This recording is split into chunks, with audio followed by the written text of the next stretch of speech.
Hey everyone.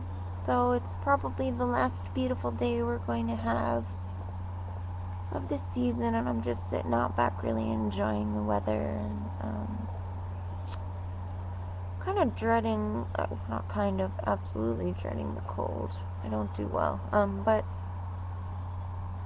I was thinking I should kind of try and re-summarize like my medical journey story, because the only other versions I've done are very, very long. So and I actually got a message from somebody who was asking me more specific stuff. So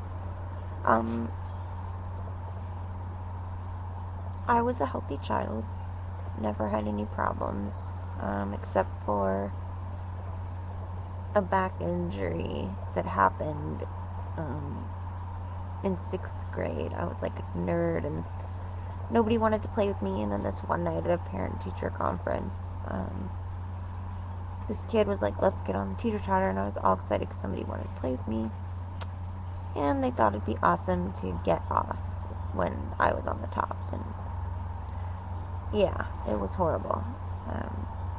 Slammed down and torced a vertebrae, pinched a nerve, and yeah, not good stuff. So pretty much that was it for my childhood maladies, that ended up to be a chronic issue. And let's see, then I got to university in 1993, and then in March of 1994 I contracted a very virulent case of infectious mononucleosis, and mono they call it, from the Epstein-Barr virus. And I was extremely fatigued and sick for 6 months. The first 2 were the worst, just no energy at all, needing to sit in a chair to do dishes or take a shower, and just really bad fatigue, and the whole 9 yards. Myalgias and fevers and swollen glands and just, oh my god, devastating fatigue. And that's the reason I took my first medical leave from university. But I was kind of thinking like young people think, that I can handle it, and I was stubborn. I was a very driven student, and I didn't want to give up my studies. So that medical leave lasted several days before I was wanting to compromise with my campus team, because they pretty much had to gang convince me to take the leave in the first place. I did not want to give up. That's how I was a very driven and serious student, and wanted no part of having to take time off. And hindsight's 2020, but at the same time it's hard to say, because there's no way to know if that was a contributing factor to what happened after that. But I look back and wish I would have rested more. And I'll just say, anybody, if you get mono, take the time to rest and recover, because you don't want to end up with a chronic issue. And not, there's people who totally take care of themselves and end up with a chronic issue anyway, but I would encourage people to do the most they can to try and prevent a chronic situation. And that means take care of yourself, rest, take time off. You really do need to. Anyway, so I ended up making a compromise that I would go back to school and reduce my credits by over half. I think I kept 7 or 8 credits, and took it easy, but it was hell, definitely. And I started to improve after a couple months. And I was semi-okay for a while. I mean, I was so run down and so weak that I had a friend who was very athletic, and she started taking walks with me, and at first those walks were only a few minutes, and I was just absolutely wiped out at the end, but gradually regained my stamina. But I was constantly getting sick after that. Just any little bug, if I was in like a square mile away, I would get it. It was really bad. I remember, like, in the chemistry group I was in, because I worked for a professor and did research in an organic synthesis lab in undergrad, and one of the graduates, or a couple of the graduate students, there was this rumor going around that I had HIV, and, like, one day this guy came up to me, and he's like, you know, you get sick all the time, like, do you have AIDS, you know? And it's just really insulting and horrible that, you know, I'm just this pariah now. But it's true though, I did get sick all the time.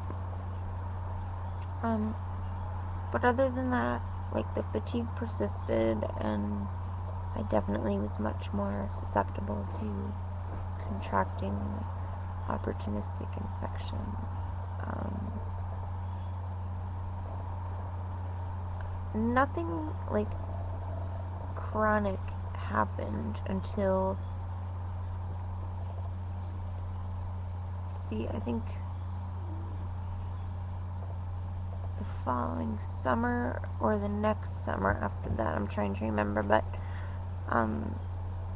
unfortunately the virus stayed active, and so it's called chronic EBV, and I have chronic fatigue syndrome, and yeah, it's tough. I actually have had the virus, like, reactivate more than once, and went through the whole mono thing again, which is exceptionally rare. But yeah, like, my viral titers and antibody titers confirmed, even like over a year later, it was still active. And unfortunately, it did a lot of damage. Again, this is really rare. I only know of very few cases like mine. And even then, the presentations are different. So I hope I'm not freaking anyone out, because I'm just weird. So the virus did damage to my GI tract and my heart, through the nervous system with my GI tract, and then with my heart, I had rhythm problems first, like tachycardia, bradycardia, PVC, atrial, like all different kind of arrhythmias that developed over time. Started out with just like very inappropriate tachycardia, and then I was having blood sugar issues where, like, I would have spikes and crashes, like developed reactive hypoglycemia, and in the beginning, and then like chronic diarrhea for malabsorption, but I didn't know that until a couple years after the fact.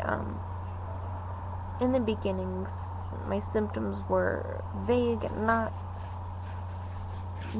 like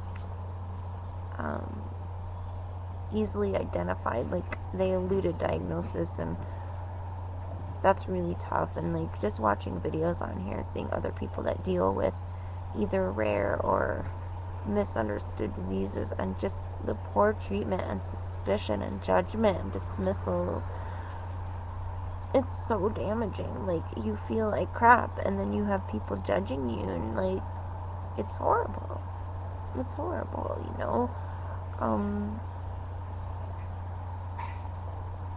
Even my own family, you know, my parents started my dad was like, don't you think it's a little suspicious that, you keep having new problems in some new system or whatever? Like, he was just so skeptical and, like, blaming and rejecting, and that's never changed, even now, really. But in April of 1997, I went to the Mayo Clinic and spent, like, almost 2 weeks, I think, and then they were able to diagnose the inappropriate tachycardia and also the malabsorption. So, and that explained, like, the malabsorption was what was going on, like, because my GI tract motility was all dysregulated from nerve damage.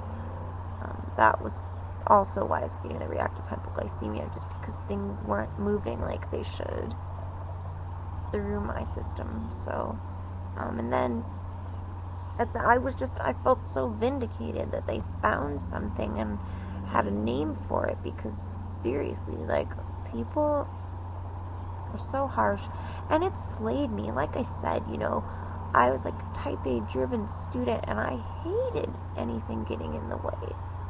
So the whole, like, malinger accusation, or, like, attention seeker, or I don't even know, just these horrible accusations that are so damaging and insulting, and just, it makes you feel ashamed, and then you don't want to ask for help. It's horrible. Anyway,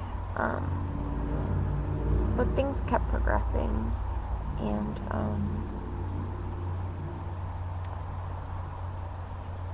in July of 98, I went to UCSF to have an EP procedure done, where they were able to get rid of the extra circuitry in my heart that was causing the tachycardic episodes. It was not a full ablation, it was just for the extra circuitry. And that worked, and I felt really, really good for a while. And then in October, I think the end of September, I was starting to have trouble, but then in October of that year, I started having a symptom called chronotropic incompetence, where my heart couldn't increase its rate appropriately. Like, if I was more active, my heart rate wouldn't go up. And oddly enough, the main issue that was frustrating for me was, like sexual intimacy, and not being able to like climax, have an orgasm. Like, my heart just wasn't able to, like, get me through that, or to that point, or whatever. And I was dating a surgeon at the time, because I was in I was in pharmacy. Yeah, I was in pharmacy school then. And then he was like, call your cardiologist, because this isn't normal. Because my resting heart rate was, like, low, like 41, 42 or something. It was really bad. And I called my Mayo Cardi, and he was like, just wait till you come see me in December. It's normal after the procedure you had if you have, like, funny rhythms. Darn it, I was hoping to do this quickly. I guess I'm going to have to do another part, but yeah, spending more time on this side of my this part of my story. So I will put up a part 2.